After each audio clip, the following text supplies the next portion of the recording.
성도 여러분, 한 주간 주님 안에 평안히 잘 보내셨습니까? 또 한 주간이 가고 있는 토요일 저녁입니다. 9월 9일 이성창 목사의 행복한 성경 이야기 시작하겠습니다. 오늘은 창세기 제32장 30절 말씀부터 31절까지를 제가 읽겠습니다. 그러므로 야곱이 그곳 이름을 브니엘이라 하였으니 그가 이르기를 내가 하나님과 대면하여 보았으나 내 생명이 보존되었다 하미더라. 그가 브니엘을 지날 때에 해가 돋았고 그의 허벅 다리로 말미암아 절었더라. 아멘. 이제는 날씨가 많이 선선해진 것 같습니다. 가을은 독서의 계절이다, 그렇게 이야기를 합니다. 우리도 영적으로 하나님의 말씀을 또 읽고 또 하나님의 말씀으로 우리의 영적으로 풍성한 그런 열매가 가득한 가을이 되어졌으면 합니다.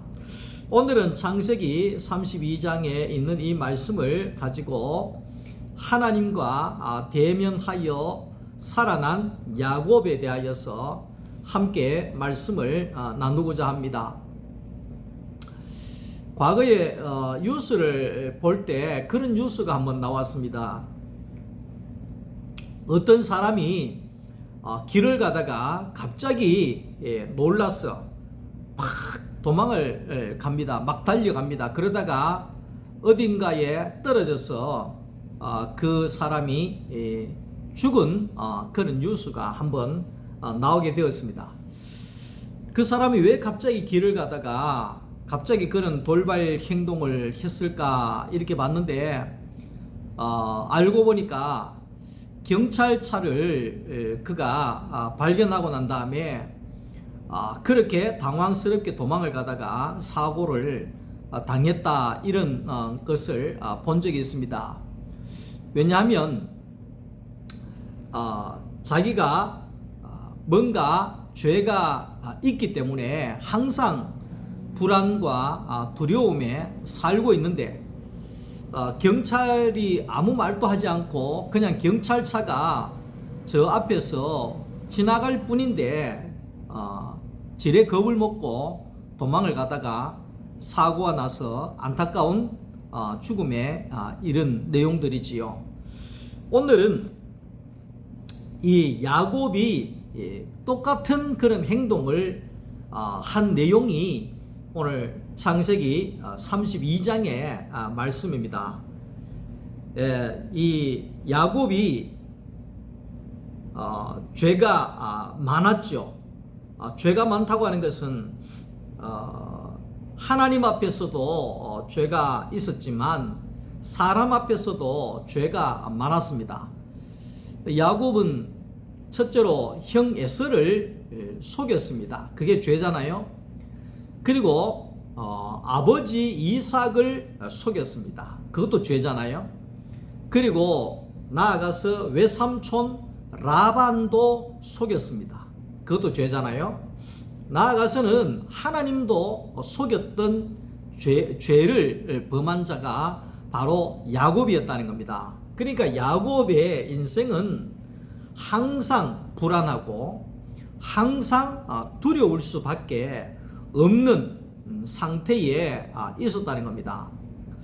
이제 외삼촌 라반의 집에서 하란을 떠나서 가나안 땅으로 이제 집으로 베델로 돌아가려고 하니까 걸림돌이 딱 있는 거예요. 그게 뭐냐 하면 형이 지배하고 있는 땅을 통과해야만이 고향으로 갈 수가 있다는 겁니다. 그래서 오늘 여기에 이 야곱은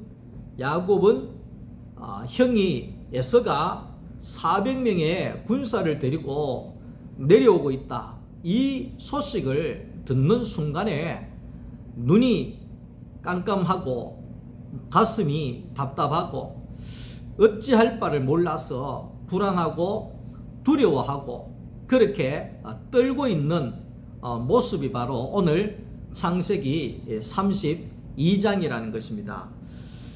창세기에도 아담이 선악과를 따먹고 하와와 죄를 짓고 난 다음에 이 아담과 하와가 하나님이 불렀잖아요.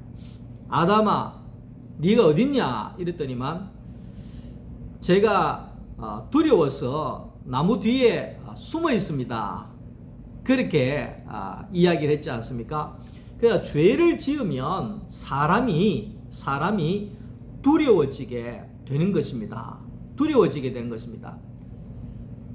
예전에 우리가 이제 허준이라고 하는 드라마를 우리 한국의 사람들이 많이 봤지 않습니까? 그 내용을 우리가 보게 되어지면 제가 그 제일 마지막에 허준 대감이 했던 이야기가 기억이 납니다. 이야기가 주위에 있는 사람들이 그래 물었습니다. 당신은 어떻게 그렇게 임금 앞에서도 바른 말을 하고 다른 신하들 앞에서도 주눅이 들지 않고 백성들 앞에서도 그렇게 당당하게 그렇게 의술을 행하고 어떻게 그렇게 할 수가 있었습니까? 질문했을 때 이 허준 대감이 이야기하기를 정도를 걸으면 두려울 것이 없다 이래 이야기합니다. 그러니까 바른 길을 걸어가게 되면 임금 앞에서도 두려워할 것 없고 사람 앞에서도 두려워할 것이 없다 이렇게 이야기를 하더라고요. 그러니까 사람이 죄의 결과는 뭐냐 하면 죄의 결과는 두려움과 부끄러움입니다. 두려움과 부끄러움입니다. 요즘에 강력 범죄들이 많이 일어납니다. 시대가 참 안타까운 시대에 접어들었다 그렇게 볼 수 있습니다. 예전에는 그렇지 않았는데 지금은 어떻게 사람의 목숨을 그렇게 가벼이 취급을 하고 사람을 그렇게 피해를 입히는지 모르겠습니다. 그런데 죄를 짓고 난 다음에 사람들은 두려움에 떱니다. 누가 나를 잡아가진 않을까? 누가 나를 따라오진 않을까? 그래서 불안에 떨 수밖에 없는 삶을 살게 된다는 겁니다.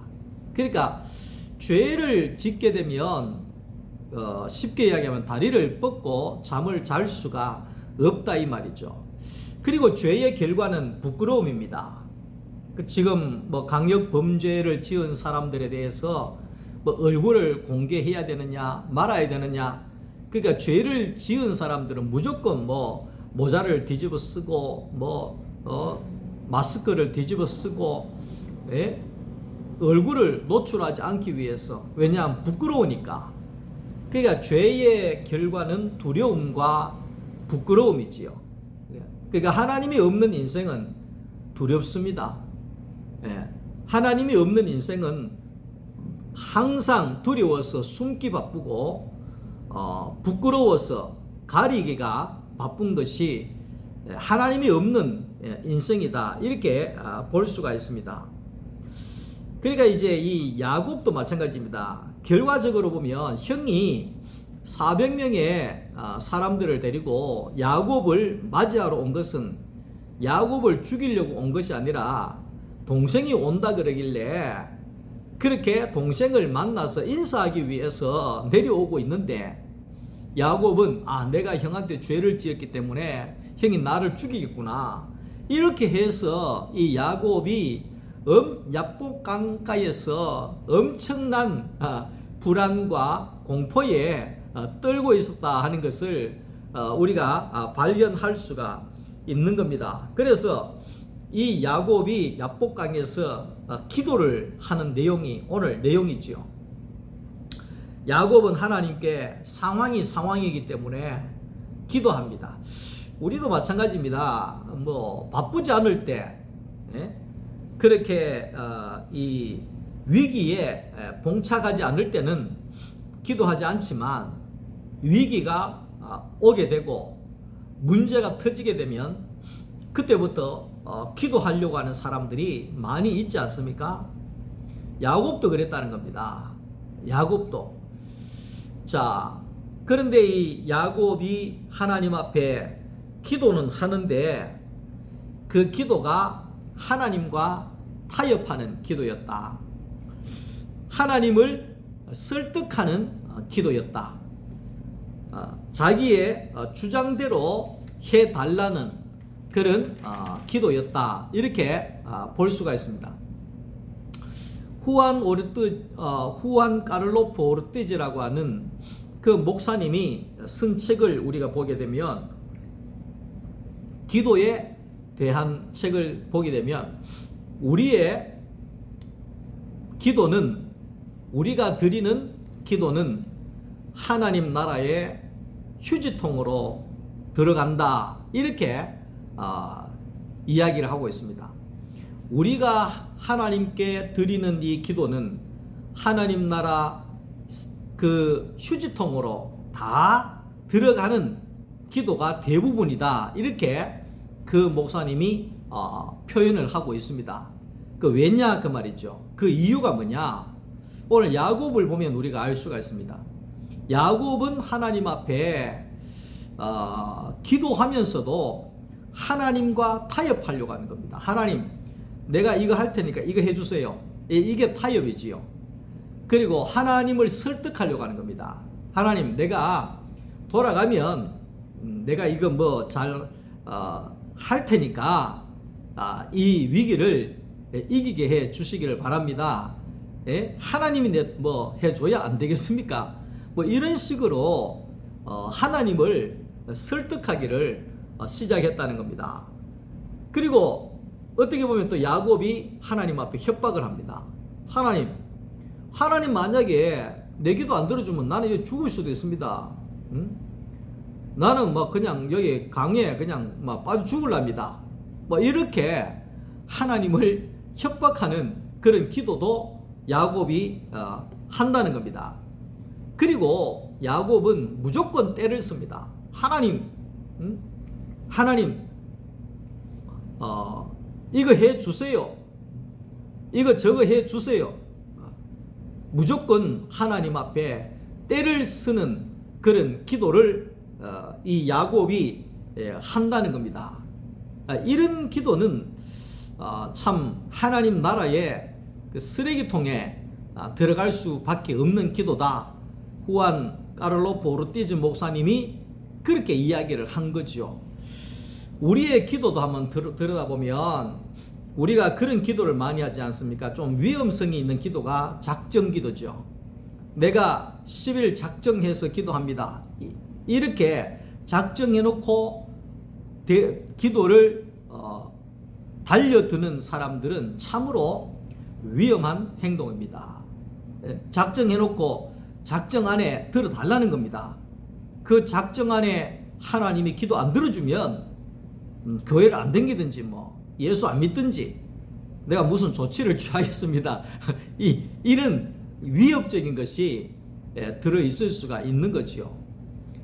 그리고 난 다음에 이 금식 기도도 마찬가지입니다. 내가 금식을 하면서, 그러니까 물론 금식이라고 하는 뜻이 좋은 것이지만, 우리가 하나님 앞에 금식을 통해서 내 요구 조건을 관철시키려고 하는 그런 금식은 올바른 기도가 아니라는 것을 우리가 알아야 됩니다. 그리고 목적 기도 있잖아요. 하나님, 내가 서울대학교에 들어가게 해주시기를 바랍니다. 반드시 서울대학입니다. 다른 대학은 안 됩니다. 이런 목적 기도를 한다고 하면 그것도 하나님 앞에 그 올바른 기도가 될 수가 없는 겁니다. 우리가 기도를 알아야 되는 것이 무조건 내 뜻을 관철하기 위해서 기도해야 된다. 이것이 기도가 아닙니다. 기도라고 하는 것은 뭐냐 하면 하나님의 뜻을 이루기 위해서 하는 것이 기도입니다. 그 예수님이 십자가에서 뭐라 그랬습니까? 내 뜻대로 마옵시고 아버지의 뜻대로 되게 해 주시기를 바랍니다.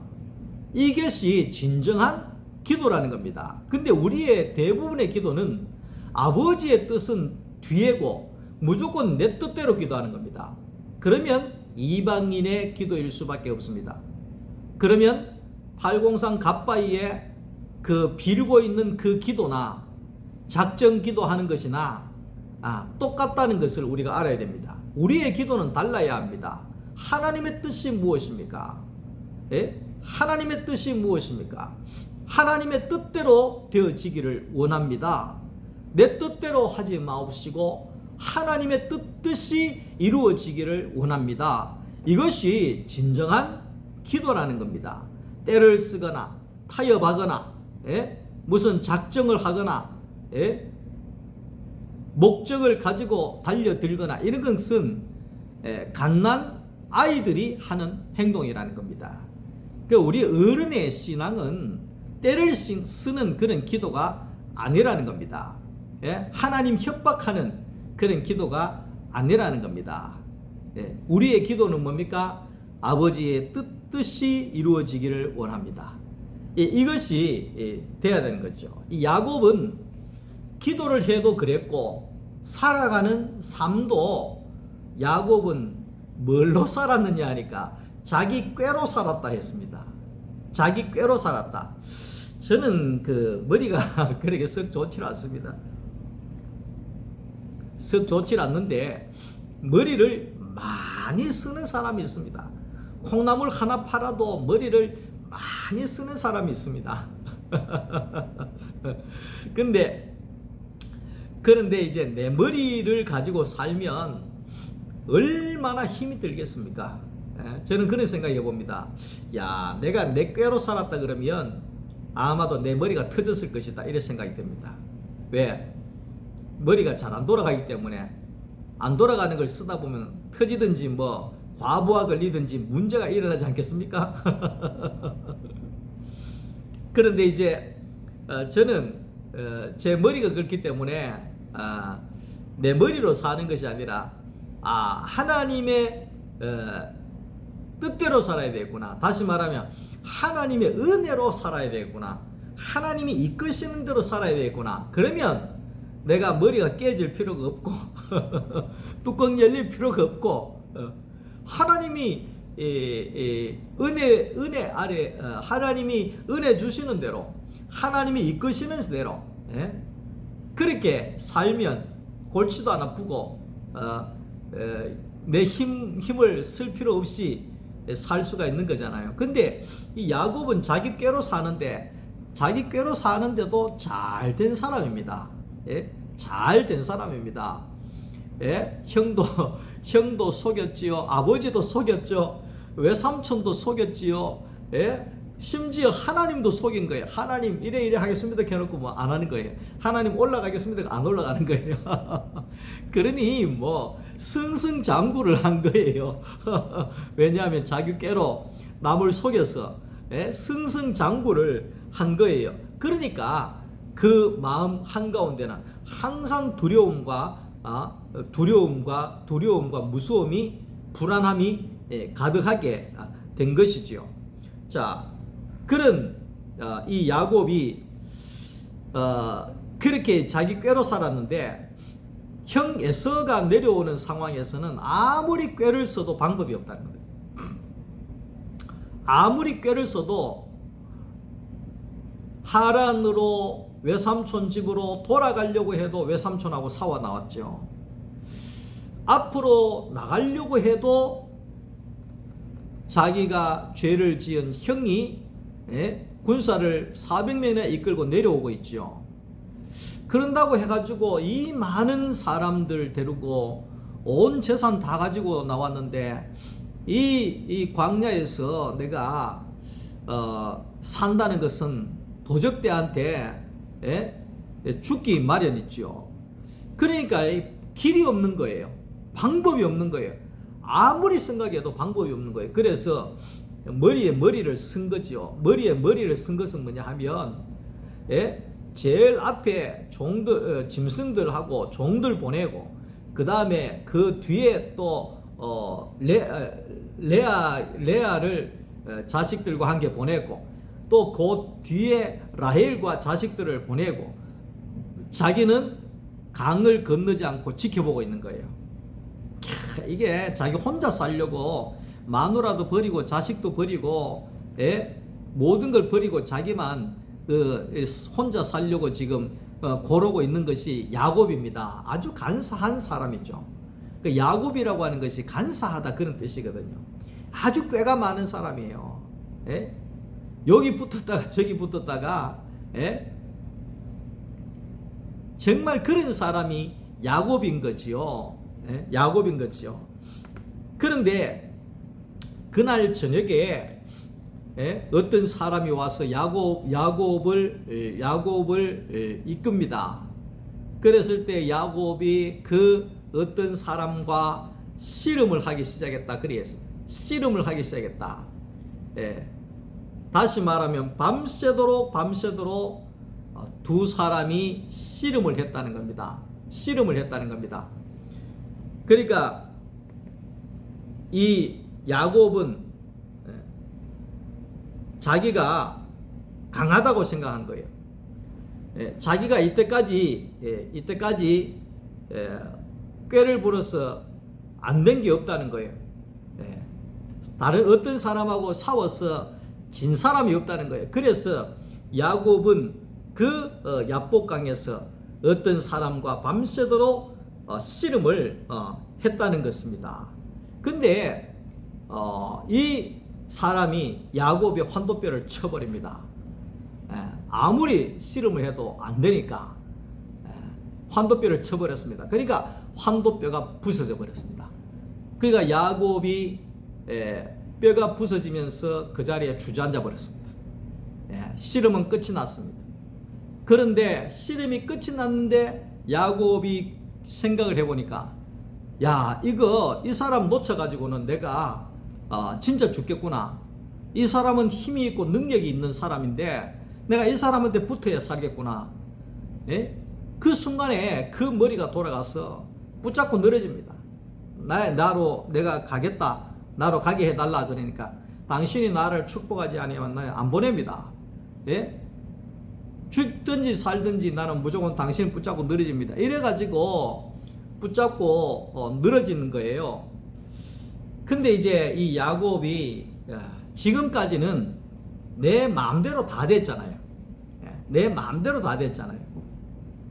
이때까지는 어떤 사람하고 머리 싸움해도 다 이겼거든요.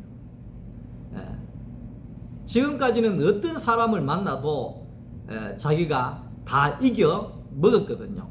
그런데 이 사람은 못 이겨 먹는 거예요. 그러니까 내보다 더 센 사람이 있구나. 내가 못 이길 사람이 있구나. 내보다 더 뛰어난 사람이 있구나. 이것을 야곱이 이제 깨달아지게 된 거지요. 나보다도 힘이 있는 분이 있구나. 내보다도 위에 있는 분이 있구나. 내 위에 하나님이 계시구나. 하나님은 나보다도 더 힘이 많으신 분이구나. 하나님은 나보다도 더 지혜가 많으신 분이구나. 이렇게 이 야곱이 알아지게 된 거죠. 환도뼈가 부러지면서 알아지게 된 거죠. 거기 이제 격투기 선수들을 이제 한 번씩 보면 그런 게 나옵니다. 울산의 무슨 깡패 중에 행동파 중에 주먹 제일 센 사람 하면서 나와가지고 이 격투기 선수하고 한판 붙잡혀가지고 막 나와서 막 이렇게 합니다. 그러니까 쉽게 이야기하면 나는 그 동네에서 주먹 제일 세다. 내 이길 사람이 없다. 이때까지 내 주먹 맞고 안 나가 떨어진 사람이 없다. 이런 식으로 하는데 막 사기가 막 대단합니다. 그런데 나와가지고 막 이렇게 하다가 그 격투기 선수하고 붙어 놓으면요, 격투기 선수가 한두 번을 이렇게 맞아주다가 나중에는 막 주먹을 가지고 막 진짜 세게 한번 때려버리면 뭐 퍽 쓰러져서 못 일어나는 거예요. 그러면 몇 번 일어나 가지고 몇 번 맞고 쓰러지고 나면은요, 그 뭐 깡패 두목이고 뭐 행동파 대장이고 주먹 제일 잘 쓰는 사람이고 이렇게 해도 그 사람 앞에 푹 쓰러집니다. 왜냐하면 내보다 더 세구나, 내보다 더 센 사람이 있구나. 그러면서 그 세계는 어떻습니까? 내보다 더 세면 뭡니까? 형님 이렇게 가잖아요. 무조건 형님 이렇게 되는 거잖아요. 예전에 그 김두한 야인시대인가 제가 좀 본 적이 있는데, 그 세계는 원래 그렇대요. 처음에는 뭐 약하고 뭐 고함 지르고 막 이렇게 하다가, 그래 뭐 한 붙자 뭐 이래가지고 한번 붙잖아요. 그러면 붙어가지고 지면 그 자리에서 무릎 꿇고 형님 이렇게 하면 끝이 나요.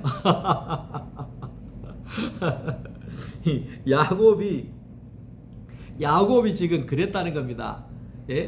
천지를 모르고 하나님 앞에 까불다가 밤새도록 하나님 이겨 먹으려고 뭐 씨름하고 뭐 바깥다리 걸고 안다리 걸고 뭐 뒤집기 하고 그렇게 하다가 하나님께서 그냥 받아주다가 환도병 확 쳐버리니까 그 자리에서 무릎 꿇고 살려주세요 이렇게 된 내용이 오늘 내용이라는 것을 우리가 알 수가 있는 겁니다. 그러니까 아이들이 이제 그 어린이집에 가게 되면, 어린이집에 가면 유치원이나 이런 데 가면 이걸 알게 되는 거예요. 왜냐하면 자기 집에서는 자기가 최고였는데, 자기가 대장이었는데 유치원에 가니까 뭐 문 좋은 사람이 막 확 밀어버리고 뭐 때려버리고 이리 갖고 와 그러고 장난감 갖고 있는데 이리 갖고 와 이러고 이래가지고 그래가지고 왜 이랬는데 한 대 퍽 맞고 그래 잉 울고 그러면서 뭘 아느냐면, 야, 내보다 더 센 놈이 있구나. 내보다 더 강한 놈이 있구나. 그러면 내가 강한 놈한테는 안 달려들어야지. 이걸 이제 그 안에서 배워 나간다는 거예요. 배워 나간다는 거예요. 그 군대에도 그렇잖아요. 군대에도 세상에 있을 때는 뭐 자기가 뭐 최고고 대장이고 해도 군대 딱 가는 순간에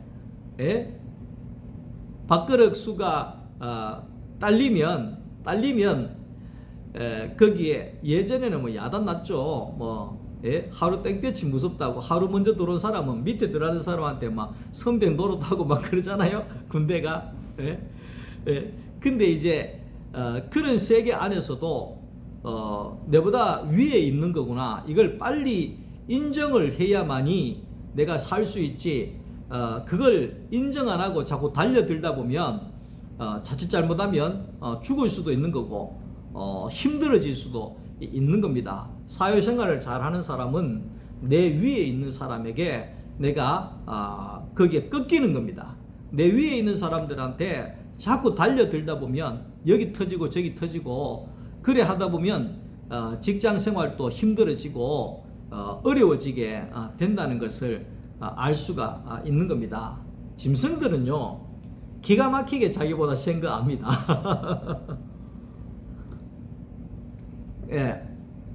예전에 진돗개를 이렇게 키울 때 진돗개를 운동시킨다고 끌고 나가면 진돗개가 동네를 딱 지나가는 순간에 뭐 멀리서 막 그렇게 짖고 왕왕거리고 하던 개들도 있잖아요.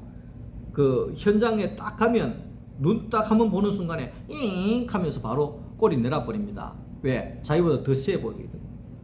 괜히 더 세 보이는데 까불다가는 물어뜯기기 일수기 때문에 그 짐승들은 바로 꼬리를 내려버리든지 이 몸을 뒤집어 가지고 이렇게 항복해 버리는 거예요.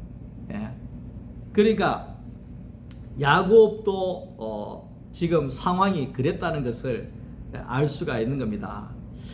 그 야곱이 이 하나님과 대면하여 싸우다가 환도뼈가 부러진 것 때문에 평생을 쩔뚝거리면서 살았다는 겁니다. 야곱이 쩔뚝거린 것은 나는 하나님께 진 사람입니다. 하느님께 대들다가 나는 맞은 사람입니다. 이렇게 쩔뚝거리면서 댕긴 거예요. 쩔뚝거리면서 댕기면서 나는 하나님과 싸우다가 이래 된 사람입니다. 나는 하나님 앞에 까불다가 하나님 이겨먹으려고 까불다가 나는 이렇게 환도뼈가 부러진 사람입니다. 나는 하나님에게 진 사람입니다. 나는 하나님에게 지고 산 사람입니다. 지고 살아난 사람입니다. 예?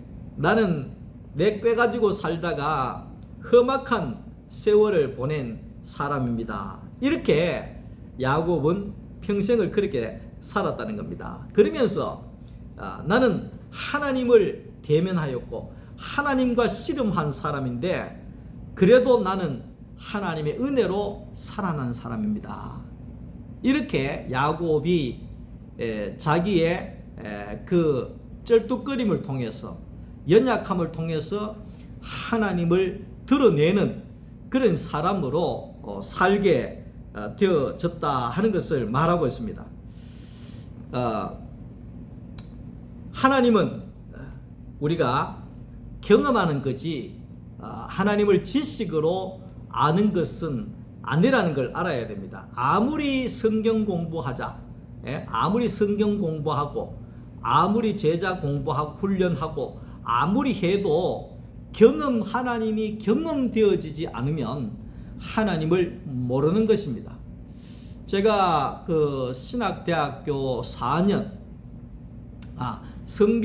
성경학교 1년, 신학대학교 4년, 그 다음에 신학대학원 3년, 그리고 강도사 1년, 목사 1년, 이렇게 해서 안수를 받았지 않습니까? 거의 뭐 한 10년 가까이 공부를 하고 해서 목사 안수를 받고 열심히 10년 넘게 목회를 얼마나 열심히 했는지 모릅니다. 그런데 제가 어디에서 나자빠졌느냐 하면 공부로 알았는 하나님은 일순간 잊어지게 된다는 겁니다. 그래서 하나님께서 저를 치시기를 갈라디아 2장 20절을 가지고 저에게 제 가슴을 치기를 시작했습니다. 나는 죽고 내 안에 그리스도가 사는 것. 그러니까 나는 내 안에 그리스도가 없더라고요. 내가 목사인데도 불구하고 신학 공부를 10년 했는데도 불구하고 제자 훈련, 무슨 프리셉트, 무슨 온 세미나를 다 했는데도 불구하고 내 안에 예수가 없다는 것을 제가 경험했던 거죠. 내 안에 예수가 없구나. 얼마나 놀랐는지 모릅니다. 내 안에 내만 있고 예수가 없구나. 예수가 없구나. 그래서 제가 얼마나 충격을 받고 제가 십자가의 복음을 붙잡았다는 겁니다. 그래서 나는 죽고 내 안에 그리스도가 사는 삶을 살게 되어졌습니다. 십자가로 인하여서 예수 그리스도 안에서 거듭난 자로 새 사람이 되어지니까 내 안에 그리스도가 사는 것이 경험이 되어지더라. 이 말을 하는 겁니다. 말씀이 경험이 되어지더라. 예수님께서 요한복음 1장에 14절입니까? 말씀이 육신이 되었다 했는 것처럼 하나님의 성경 말씀이 내게 경험이 되어지더라. 알아지더라. 몸으로 알아지더라. 이게 경험입니다. 하나님이 몸으로 알아지더라. 지식으로 알아지는 것이 아니라 내 안에 그리스도가 몸으로 경험이 되어지더라. 알아지더라. 이렇게 발견했다는 것입니다. 자, 창세기 1장 3절에도 빛이 있으라 그랬잖아요. 빛이 있으라. 그러니까 내가 죽고 내 안에 그리스도가 살게 되어지니까 내 안에 빛이 환하게 비춰지더라. 내 안에 어두움이 다 물러가더라. 혼란한 것이 다 물러가더라. 혼돈한 것이 다 물러가더라. 부정적인 것들이 다 물러가더라. 분노가 다 물러가더라. 슬픔이 다 물러가더라. 우울한 것들이 다 물러가더라. 낙심되어지는 것들이 다 물러가더라. 예? 두려운 것들이 다 물러가고, 예? 부끄러운 것이 다 물러가고, 내 안에 그리스도가 사니까 내 안에 빛으로 가득하게 되어지니까 나는 새 사람으로 새로운 피조물로 살아가게 되더라는 것입니다. 저는 이것을 경험으로 알게 되어졌다는 겁니다. 야곱이 분이엘이라 그랬잖아요. 분이엘, 하나님의 얼굴을 보았다. 하나님을 보았다. 하나님의 얼굴을 대면하여 보았다. 이것이 분이엘입니다. 야곱이 하나님을 경험했을 때 야곱이 분이엘을 떠날 때에 해가 돋았다 그랬습니다. 해가 돋았다. 해는 어제도 해 뜨고 내일도 해 뜨는데, 오늘도 해 뜨는데, 그날따라 해가 돋았다는 말은 새날이 왔다 이 말이죠. 예? 해가 돋는 인생이 되어졌다. 야곱이 변화가 되어졌다. 예? 변화가 되어졌다.